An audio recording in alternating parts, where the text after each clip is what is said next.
Ya, terima kasih Anda masih bersama kami di Seputar Aceh. Pemirsa, warga Gampung Baru Kecamatan Meraksa, Banda Aceh menyambut Ramadan dengan melakukan gotong royong membersihkan lingkungan masjid.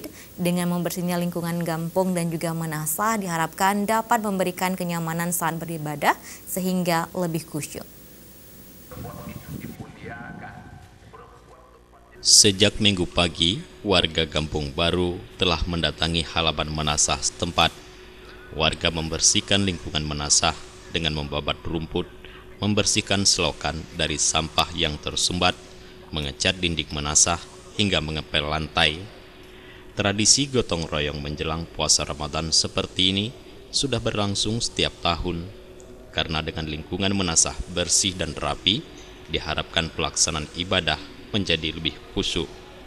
Geci Gampung Baru Tarmizi mengatakan, selain membersihkan masjid, gotong royong tersebut juga untuk mempererat tali silaturahmi antar warga di daerah itu agar pelaksanaan ibadah puasa berjalan dengan tenang, nyaman, dan penuh kedamaian.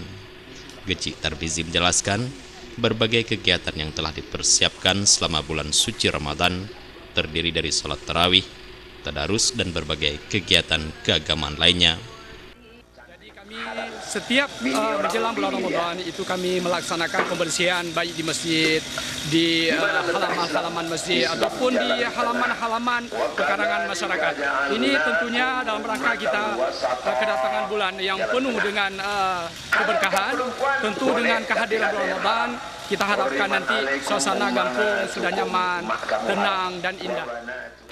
Tradisi gotong royong membersihkan lingkungan menasah seperti ini dilakukan bukan hanya pada saat menyambut bulan suci Ramadan, namun juga dilaksanakan warga Gampung Baru setiap saat sesuai dengan kondisi menasah saat itu.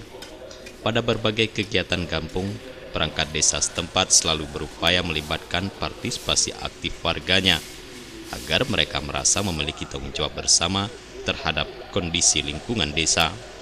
Jufrizal dan Faisal, Aceh TV.